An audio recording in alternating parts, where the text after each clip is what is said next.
Look at this shit. Who does this? Who puts out a series of books and makes the covers look like aesthetically the same theme, right? And then has a couple of them in a different format so they're not as tall as the others, and then sells them through an online storefront. Who does that? What kind of sociopath has brought forth this abomination? This video is sponsored by Tailspinner. Full disclosure, let's talk about that. They actually told me to give my honest opinion and they don't want to review the video before I put it out. So basically, I would have probably done this eventually anyway, but they paid me. And here's the thing.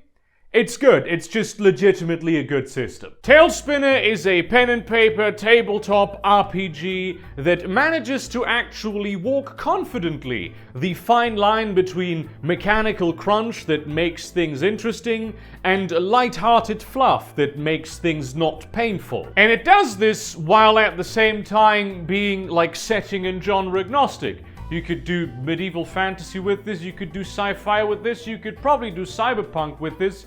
You could do steampunk alien hunters underwater with this. At its core, it uses this, the 10-sided die, and this one is the only one you need even technically, by which I mean not this specific one, this is mine, you're not getting this one. But you only need one in theory to play. Because despite of like all of our obsessions with using a lot of different kinds of dice, which I'll be fair, I also have this obsession, it's a certain mystique that has. One die is entirely sufficient to have a brilliant, nuanced system that keeps it simple. You do all of your skill checks with this one die, and all of the environmental factors and your attributes and your skills, all of that is factored into this with math that is so simple, even I can do it in my head. And that's saying something. Character creation is simple yet complex, which, let's be honest, complexity is just a lot of layers of simplicity stacked upon each other. You've 3 attributes: fitness, nimbleness, and wit, which are pretty self-explanatory staples and they give a very good framework for a character. Then you also get the skills, which, let me tell you, the skills is where the crunch is at in the system. It's very nuanced, very well made. We're going to talk about it a bit later. Put in some mechanical advantages and disadvantages, add a little bit of equipment, you're basically done. Except wait, you're not, because Talespinner does something that a lot of RPG systems, especially genre-agnostic RPG systems, don't do as much as they ought to. It actually tries to get you to dress up your character. What do I mean by this? Well, on the character sheet, there are a lot of sort of empty spaces where you put things that aren't mechanically relevant to the character, but they prompt you to write down things to get to know your character better as a person,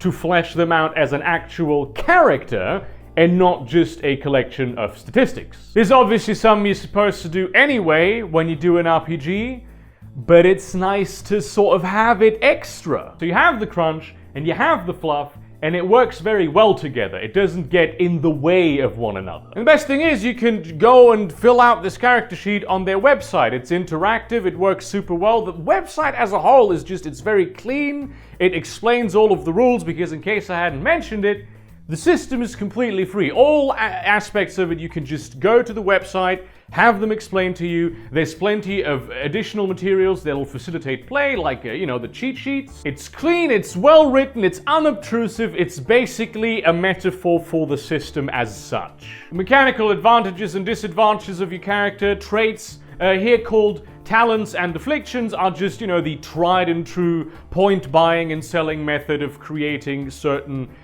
facts about your character that are expressed mechanically. It's very old, a lot of systems do it, and I think it's very good. It adds a lot of depth without at the same time being in any way particularly complicated. There's really not much to say about it except that it works. The skill system is where things get a little more complex and a little more interesting. When I say complex, that's what I mean. I don't mean complicated. This makes sense. It is complex. It is good. You have primary skills, which are like divided into various subcategories so you can find them more easily, and they all have 5 ranks. Now the thing is, these ranks don't just give you bonuses, they actually change how the skill works. They add new abilities to it. For instance, let's take the sniper rifle skill. At rank 1, you just get the sniper rifle skill and you become able to, when you use it, add your perception attribute score to your rolls. At rank 2, you can focus on a single target and massively extend the range at which you can hit them. At rank 3, you can make your attacks armor piercing and more effective against vehicles. At rank 4, you can debuff and partially incapacitate enemies. And at rank 5, you can do like a lethal shot that does a lot more damage.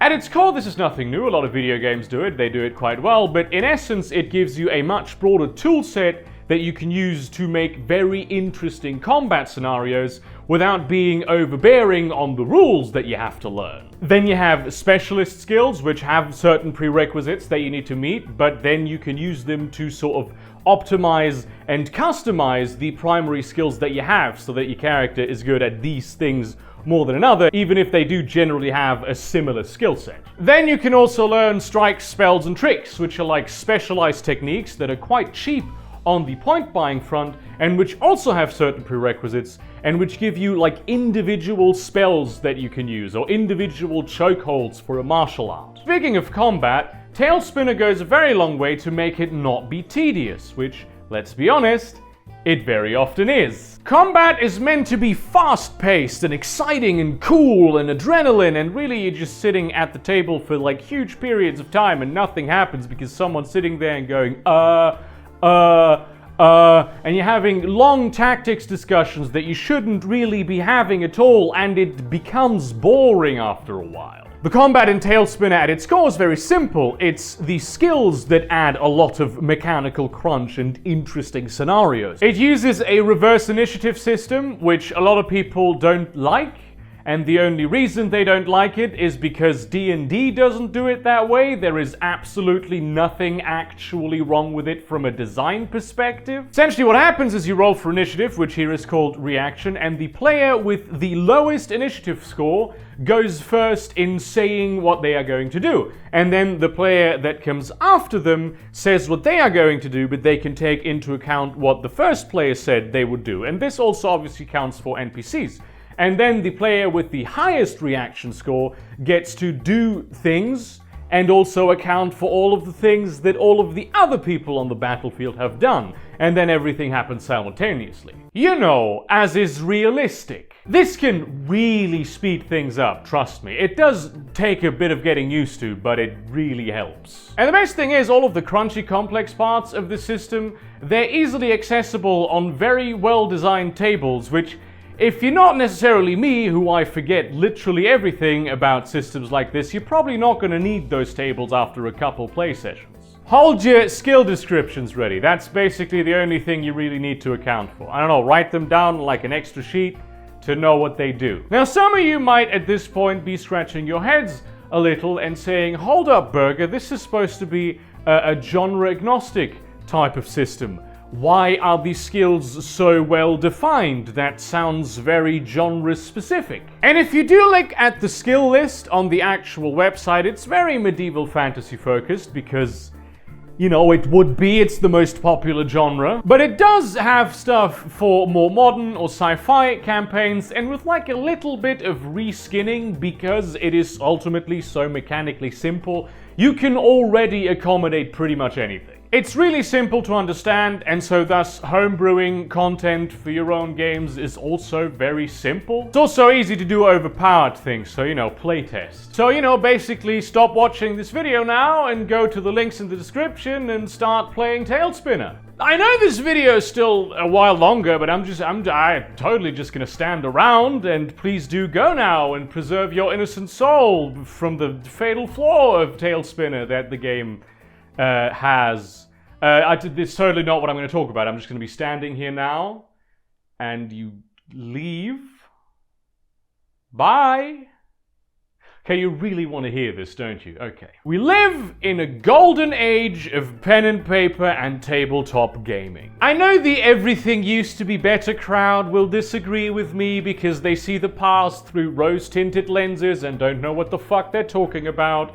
but we do. The board game renaissance has had a lot of spillover into the pen and paper and tabletop areas, and I'm very happy about that. You have like new systems that are very interesting coming out literally every year. You have highly specialized systems, you have systems that just try to do the whole game in an entirely different and innovative way. We can do stuff that is extremely niche because we have such a cheap and easy distribution system in the internet. However, obviously every coin has two sides, and to quote Louis C.K., even single-edged swords are double-edged swords. The problem with bringing out a new, very good RPG system is that nobody's gonna play it. Pen and paper has hit a tech ceiling.